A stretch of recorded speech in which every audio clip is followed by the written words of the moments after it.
Hey guys, it's Phantom here, and welcome back to a brand new video, everybody. So today I am doing not a top 10, not a top 5, but somewhere like a list sort of in the middle, I suppose, where I'm pretty much just going to be showcasing some of my personal favorite side quests to do inside of Wizard101, some that I think are definitely worth doing and pretty beneficial to your character's well-being, and just side quests that I think everyone should do, or at least give them a try. So anyways, without further ado, let us get into the first side quest. Alright, so the first string of side quests, I guess you could call them, are from this guy, Oden Peak here, located in the Celestia base camp, obviously in Celestia. And why I think these side quests are definitely worth doing and just definitely useful for your wizard is because he gives 3 side quests in total. 3 side quests that each have a training point rewarded to them at the end of you finishing each quest. And the reason why I kind of set these quests apart from the other quests, like the ones that have to do with the smiths and the beetles and all that give training points, is because these are extremely easy. So as you can see, I have one right now. It's called the special. This is the first quest that you actually get from him, and it entails talking to, I think, like multiple NPCs to get like certain ingredients because he wants a sandwich or something. It's literally like you go talk to a few people and then you come back to him, then he gets you a training point. And then the next quest that he gives you, I believe you have to like go to his apartment or something like that, and then you go back to him, then he gives you a training point. It's like that easy. These side quests are like the easiest ways of getting training points into the game. And then there's like a third quest where you need to craft something for him, which I don't believe is too difficult. I think, I don't remember where you get the recipe, but it's like some sort of tea set. But anyways, you craft that, then you get your training point. Look, Caitlin just did one of the quests right now. But you could get 3 really easy training points from this guy. And I wanted to show this off because Ogden over here, he's kind of just a random NPC that's just thrown in here that a lot of people pass while doing their main quests throughout Celestia. But if, you do stop and talk to him, you want some free training points, you can get them pretty easily. Now, with the mention of the previous quests giving you a bunch of training points, you guys already knew that I had to put these certain side quests on the list of side quests that you should definitely do. Of course, the Zeke quests, guys. Now, these ones are super cool as well because they're literally just free training points. All you have to do for these quests is, they're a little bit tedious, but basically throughout each world, Zeke is he's looking for something. Alright, I wonder if I have actually one of the training point quests right here. Yeah, I do. So this is the Marleybone one here, where you have to find a bunch of stray cats in different areas of Marleybone. You just go up to them, and then a little thing will pop up saying you found it, and then you can check it off the list, and then go to the next one. And once you've collected all of them, that's all you gotta do. Then you just come back to Zeke, and he'll give you free training points. It's as simple as that. And the cool thing about this is there's one of these quests in each world. I've actually done the Smiths quest in Wizard City so many times that I've actually just memorized pretty much all of the locations of the Smiths, so it's a really fast and easy training point for me, and I'm sure people put in a lot more effort than me to just memorize like a ton of locations of the different little guys that are hidden throughout the worlds. But anyways, I thought this was definitely noteworthy. If you guys want even more training points, then go ahead and do the Smith's quest. There's tons of guides online that you can look up that tell you exactly where each smith or each beetle, each oyster, each cat, whatever is located, so you could definitely get your training points nice, quick, and easy. The next side quest that I think you should most definitely certainly do is going to be the Waterworks side quest, everyone. So here I am in Crab Alley, and yes, you do need the quest for Crab Alley to actually get down here, I think. I do believe. Actually, don't quote me on that. I'm not sure if actually completing Crab Alley is a necessary prerequisite to unlock Waterworks, but anyways, if you haven't done the area, you can probably get like a friend or someone to port you down here, and then you can do the dungeon from there. Anyways, though, I believe you get the quest from Blad Raveneye, at least that's what it said when I looked it up, so hopefully that information is correct. But anyways, let me tell you why Waterworks is definitely a side quest that is worth doing. So, of course, it is a dungeon for level 60 and above wizards, and the reason why it is so worth it is because of the insane gear that it drops. This gear is really good. Like, it's so good that it will definitely carry you to, I would say, at least until level 100, until you actually unlock Darkmoor, then you can get better gear from there. But The levels between, I mean, the 40 levels between level 60 and 100, though, are definitely some of the toughest in the game.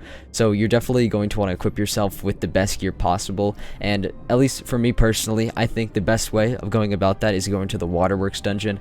The reason why I didn't put Zigzag on this list as one of the useful side quests to do is, even though Zigzag does drop good gear, I feel like it might honestly be more trouble than it's worth for some wizards, just because the drop rates for all the pieces of gear are extremely low, and Waterworks also has a chest, so I do believe coming to Waterworks would definitely be in your best interest. But anyways, that's all for Waterworks. Let us move on to the next useful side quest on this list. Alright, next up on the list for the most useful side quests in the game are going to be the Astral Spell side quests that you actually get from your boy in Yanga White Stripes over here. He has multiple quests that will get you to Zamunda, another side quest that I believe you go to Drum Jungle for, and these are very, very important as you need to complete these Astral Spell quests, the ones in Zafaria here, to actually go to the Azteca Astral Spell quests. And those are definitely very useful as well, and we'll get to those in a second. But so you get the quest from Inyanga here, and then I believe, is there a teleporter to, okay, there's a teleporter to Drum Jungle, but there is some astral spells in Zamunda where you have to restore an obelisk. You get the spell like Berserk, for instance, very, very useful, especially at this level. And then in Drum Jungle here, I believe, where exactly is it? Actually don't know. Somewhere over here, somewhere in Drum Jungle, that is definitely not the way, but somewhere here in Drum Jungle there is a, is it down here? Is it down here? I actually don't know. Anyways, there is a quest where you have to restore an astral obelisk that actually gives you access to the spell of Colossal, which is very, very useful. Obviously you need it to unlock Epic. Is it down here, or is this? No, okay, that's, no way, it is down here. It is. Okay, perfect, yeah.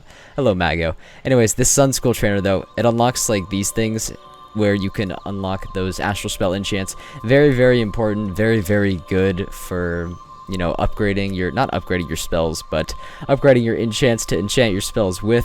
So I definitely recommend doing this side quest, as you'll be using enchants for pretty much every spell that you cast within the game. This obelisk is really loud, so I'm gonna get away from it. But anyways, hope this helped you out. Let's move on to the next side quest, or multiple side quests. So, as I previously mentioned, doing the Zafaria Astral Spell side quests are very, very useful, as you get those spells that I had mentioned before, and also when you come to Azteca, you're actually going to be ready to get the other Astral Spell quests from Pakal Red Mask over here. And the reason why these certain side quests are so useful, at least 2 out of the 3 of them, basically the Star and Sun one, the reason why they are so useful is, of course, because of the spells that come out of them. So we're just going to ignore this Moon one right here. No one really cares about polymorphs these days. Anyways, though, if we go to the Star School Trainer, you can learn your school's designated aura here, which is very, very good. You'll definitely be using this for a long time. Definitely going to help you throughout Azteca, and a lot safer of an option than Berserk. And then, of course, though, the Piece de Resistance is going to be, that's, hold on, no, that's not, that's the Moon Trainer. This is actually the Sun Trainer, if I'm not mistaken here, and I can't actually access it. That's because I've already learned all the spells. But anyways, if you've ever seen people use the Potent Trap, or the, where's my Sharpened Blade? Wait, hold on, what? Where's my, do I not have any in my deck right now? Okay, it looks like I don't. That's kind of weird. Or the Sharpened Blade spell, if you've ever seen people use them, this is the quest that you actually get it from. The reason why these spells are so good is, of course, it adds extra damage onto your blade or your trap, but also you can stack these enchanted blades and enchanted traps with regular ones to do even more damage on your enemies. So I think these are absolutely essential for questing throughout the game, as they'll just help you output more damage and kill your enemies just a lot quicker in a more efficient manner. So anyways, that is going to be it for the Azteca Astral Spell quest, and let us move on. Alright, so the next side quest that I think you should definitely do if you're actually planning to get good gear in this game at all is going to be the Darkmoor side quest. I think this is an obvious one, but for anyone who hasn't done Darkmoor or is looking to do it, I suggest you keep watching. So anyways, the Darkmoor quest is the quest that you get at level 100 from Dworgen, I do believe. And the reason why this dungeon, or not this dungeon, this quest is so useful and is definitely worth your time is because, very similar to Waterworks, of the amazing gear that it does drop. So I have a few pieces of gear on my wizard actually equipped right now. I've got the Deathlord's Cloak of Woe, which, I mean, as you can see, just like look at those stats right now, it is quite an upgrade from the Waterworks one. I actually probably should have showed this during the Waterworks segment, but oh well, it's okay. Anyways though, as you can see, stats are very, very good. I believe I have the hat as well, so if you want to look at the stats, I don't believe I have the, no, I do have the boots. Okay, so if you want the boots, arguably the worst piece of gear in my opinion, but still not a bad piece of gear. There you go. So the gear for this, oh my god, the gear from this dungeon is just so good, as you can see. And there is also a chest at the end of the graveyard, which is definitely, which is definitely the final area. Sorry, it's been a while since I've done Darkmoor. It is the final area of Darkmoor, and also the area that contains the Malister fight, where you get all of this good gear from. Now this gear is especially worth it because for some schools you're going to be using Darkmoor gear till the very end of the game, such as Storm or Death, or I think Fire also uses Darkmoor gear, at least the Darkmoor robe, for quite a while if they so choose to. It's a very viable option for people. But you're going to be using this gear for a while, at least until you get to Catacombs gear at level 130. And of course, the third arc, a lot of it's not easy, I suppose, and you're probably going to be questing throughout the end of the second arc as well if you are coming to Darkmoor. So I definitely recommend getting this gear because those battles, certainly not easy. It'll increase your survivability quite a bit, and I think it's just really useful to do. Alright, so Darkmoor is actually a pretty good segue into the next side quest that I think is worth doing, and that is going to be the Catacombs side quest. However, I only think that doing the whole Catacombs side quest, it's only worth it up until a certain point.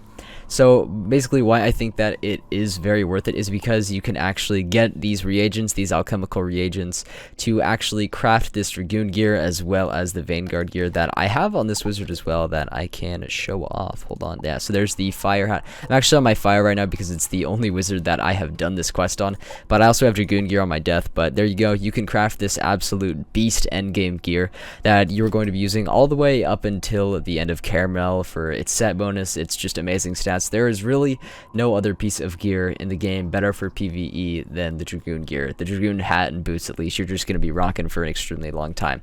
Now, I don't actually think it is worth it to do the entirety of the Catacombs. I think it is worth it to get the dungeons like the Foetid Crypt, Prince Vigor dungeon, what's the other one called, like Whispering Sepulture, and of course the King Detritus one as well. Only like up until those certain points is it worth it to stop, because there's only a few good spots in here that are good for farming the reagents to actually get this gear.